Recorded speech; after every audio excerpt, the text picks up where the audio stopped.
Book of Job. It's a profound and very unique book in the Bible for lots of reasons. The story is set in a very obscure land that's far away from Israel, Uz. The main character, Job, he's not even an Israelite, and the author, who's anonymous, doesn't even set the story in any clear period of ancient history. This all seems intentional, though.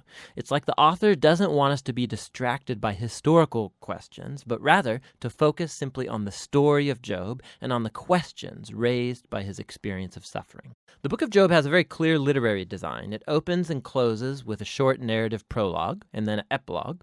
And then the central body of the book is dense Hebrew poetry, representing conversations between Job and four dialogue partners called the Friends. These conversations are then concluded by a series of poetic speeches given by God to Job. Let's dive in and we'll just see how it works together. The prologue introduces us to Job, and we're told that he's a blameless, upright man who honors God. He's a super good guy. And then all of a sudden, we're transported into the heavenly realms, and God is holding court with his staff team. It's a very common image in the Old Testament describing how God runs the world. And among the heavenly beings is a figure called the Satan, which in Hebrew means the accuser or the prosecutor. And it's like we're watching a court scene.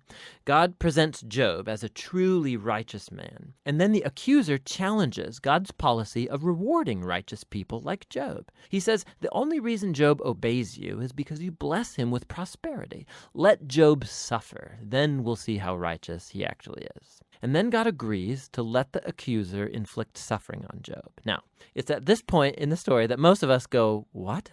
Why did God do that? And then we assume that this book is going to answer that question, why God allows good people to suffer. But as you read on, the book doesn't answer that question. Nothing in the book ever answers that question. The prologue is setting up the real questions this book is trying to get at. Questions about God's justice and whether God operates the universe according to the strict principle of justice. And the response to those questions comes as you read through to the end of the book, not at the beginning. The ultimate reason for Job's suffering is simply never revealed. So the prologue concludes with a suffering and bewildered Job who's rebuked by his wife, and he's approached by three friends who are going to try and provide wisdom and counsel. Their names are Eliphaz, the Temanite, Bildad, the Shuhite, and Zophar, the Naamathite. They're all non-Israelites like Job. And they represent the best of ancient Near Eastern thinking about God and suffering and the human condition, and this moves us into the main part of the book.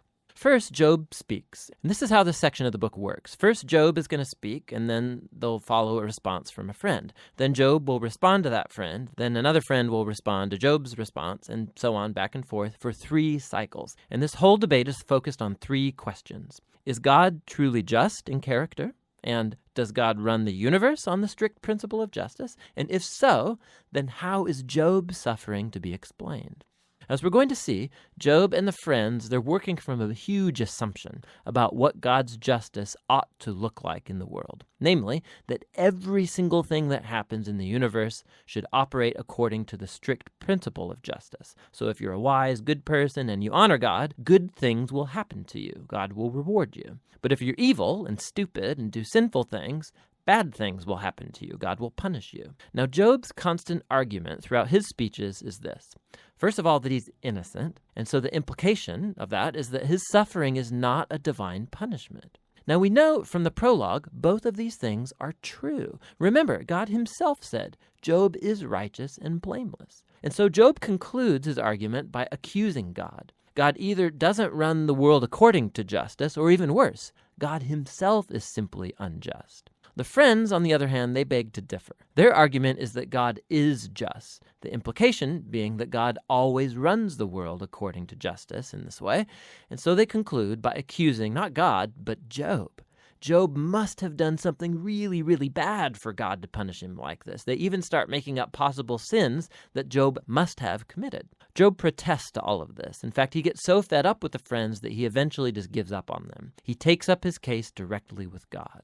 Now, something to be aware of is that Job, he's on an emotional roller coaster in these poems. He used to think that God is just, but now he can't reconcile that with his suffering. And so in some outbursts, he'll accuse God of being a bully. Once he even declares that God has orchestrated all the injustice in the world. But the moment he utters that thought, he's terrified of it because he wants to hope and believe that God is truly just. Job is all over the place in this section. And so he makes one last statement of his innocence, and then he demands that God show up personally to explain himself. Now, it's at this point that a surprise friend shows up, Elihu the Buzite. Now, he's not an Israelite, but he does have a Hebrew name. And Elihu, he has the same assumption as Job and the friends. He argues that God is just, and that implies that God always operates the universe according to justice.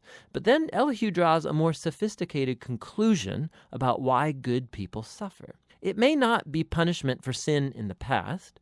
God might inflict suffering as a warning to help people avoid sin in the future. Or God might use pain and suffering to build character or to teach people valuable lessons.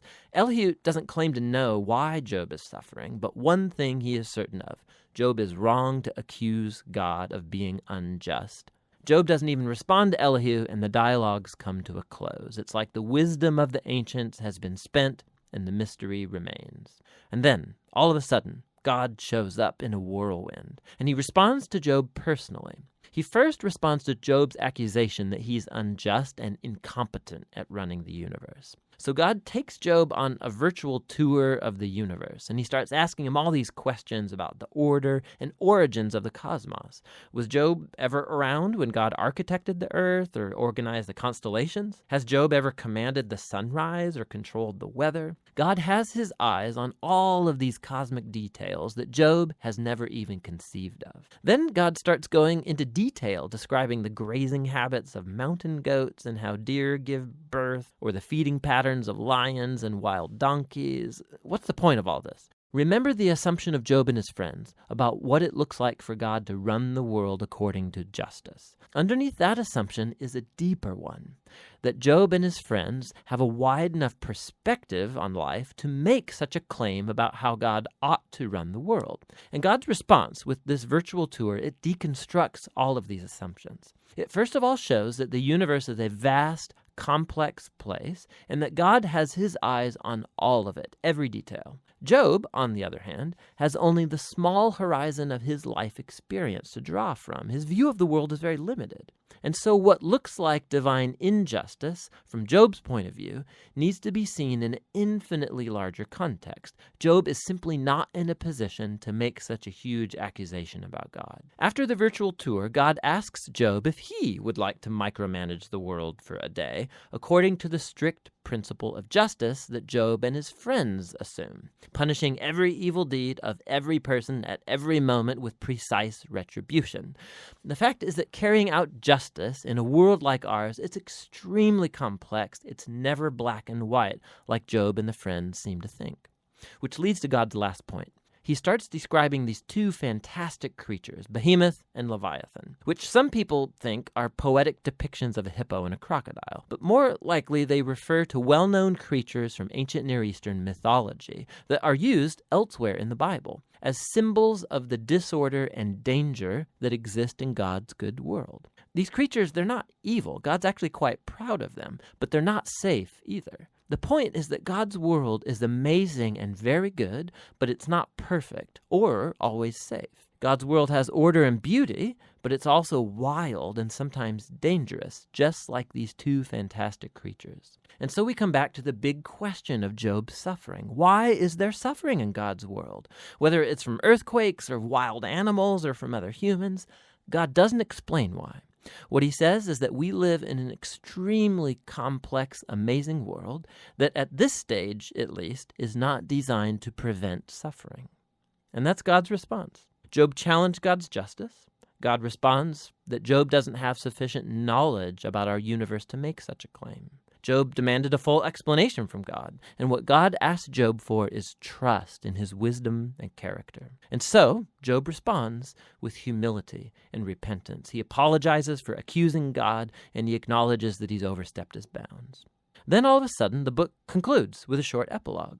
First, God says that the friends were wrong, that their ideas about God's justice were just too simple, not true to the complexity of the world or God's wisdom. And then God says that Job has spoken rightly about him. Now, this is surprising because it can't apply to everything Job said. I mean, we know Job drew hasty and wrong conclusions, but God still approves of Job's wrestling, how Job came honestly before God with all of his emotion and pain and simply wanted to talk to God himself. And God says that's the right way to process through all of this, through the struggle of prayer. The book concludes with Job having his health, his family, his wealth all restored, not as a reward for good behavior, but simply as a generous gift from God, and that's the end of the book. So the book of Job, it doesn't unlock the puzzle of why bad things happen to good people.